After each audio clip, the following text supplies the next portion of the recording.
এটা তো আপনাদের সাংবাদিকের আমি কয়েকজনের দেখতেছি আমার চেয়ে বড় বড়, যদি তারা খালি গা হয় তাহলে সাংবাদিকদের যদি বড় থাকে এর চেয়ে বড় তো ওই বুড়ির। এবার আমি বিয়ে করলে মামুনের মা বুড়িকে বিয়ে করতে চাই, কারণ এই বুড়ির কাছে গেলে বুড়ি বুঝতে পারবে যে আমি ছেলে না বড়, তখন বুড়ি এটা সামলাইতে পারবে কিনা আমি এটা দেখতে চাই। এই জন্য এই বুড়ি যে শরীয়তপুরে যে লাইভ করে বলছে যে উনি তো ছেলেদেরটা খুলে দেখে, আর বুড়ি যে আমাকে থার্ড জেন্ডার বলছে, আমি বাংলাদেশ সোশ্যাল মিডিয়াতে বলতে চাই এই বুড়িকে আমি বিয়ে করতে চাই, কারণ তার ছেলে বুড়ি বুড়ি বিয়ে করে টাকা হাতিয়ে নেয়। বুড়ি যেহেতু বাংলাদেশের অনেক বড় একজন সেলিব্রিটি, এই মামুনের মা বুড়িকে আমি বিয়ে করার প্রস্তাব দিচ্ছি, কারণ এই বুড়ি নিশ্চয়ই আমার কাছে এসছে।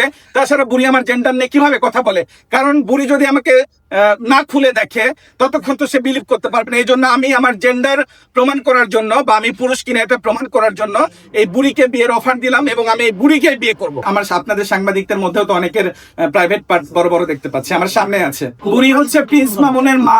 এই বুড়ি যেহেতু আমার জেন্ডার নিয়ে কথা বলছে, তাইলে ওনার ছেলে যেহেতু আপনারা বলছেন সুগার মাম্মি, বা আমিও দেখেছি সে বুড়ি বুড়ি মেয়েদেরকে টার্গেট করে, ওনার ছেলেকে দিয়ে আমি শিক্ষা নিলাম যে আমার যেহেতু ডিভোর্স হয়েছে, আমার একটা বাচ্চা আছে, ওই 50 বছরের লাইলাকে বিয়ে করে 4 বছর সংসার করতে পারে, তাহলে তার সাথে আমার ফ্রেন্ডশিপ হতেই পারে। আমি লাইলার চেয়ে অনেক ছোট।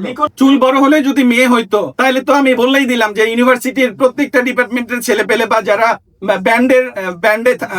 মানে ব্যান্ড শিল্পী প্রত্যেকে তো তাইলে মেয়ে হইতো আপনাদের ভাষায়।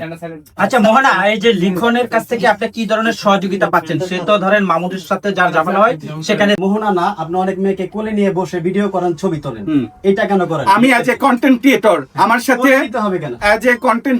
আমার সাথে বিভিন্ন স্ক্রিপ্ট পারপাসে অনেকেই ভিডিও করতে পারে, যেহেতু আমরা হচ্ছে লিপসিং ভিডিও করি, সেক্ষেত্রে অনেক হচ্ছে কাপল ভিডিওতে আমাকে কোলেও নিতে হয়, ধরতে হয়, অনেক কিছু হয়। দ্যাটস ওয়াই মেয়েরা আমার কাছে আসে। ইটস নট অ্যাবাউট যদি আপনারা এটাকে কোনো আমার বিরুদ্ধে এলিগেশন দাঁড় করান যে আমি কোনো অনৈতিক কাজ করছি, তাহলে তো মামুনের মতো সেই মেয়েগুলো আমাকে নিয়েও প্রেস কনফারেন্স করতো, বা সেই মেয়েদের অভিযোগ থাকতো আমি তাদেরকে কোনো ব্যাড টাচ করেছি বা তাদের সাথে শারীরিক সম্পর্ক করেছি, তারা তো আমাকে অবশ্যই জানাইতো, তাই না? তো এটা জানাইলে অবশ্যই পাবলিশ হইছে। আবার সে বলছে লুচ্চা বেটা, আবার সে বলতেছে পাঠা। যেহেতু আমাকে সে পাঠা বলতেছে, এখন আপনাদের কাছে আমার প্রশ্ন, পাঠা কি ছেলে না মেয়ে? পাঠাকে দিয়ে তো একজন পাঠির সাথে লাগাই দেওয়া যায়, তাই না? সো তাইলে আমাকে যেহেতু সে নিজের মুখে পাঠাই বলছে, সে তো নিজেই প্রুভ করে দিচ্ছে যে আমি একজন ছেলে মানুষ। আর আমি একজন ছেলে মানুষ না হলে আমার মেয়ে কোথা থেকে থাকে? বা আমার ওয়াইফ প্রিমিয়ার ব্যাংকের একজন ম্যানেজার আমার সাথে 10 বছর সংসার করেছে।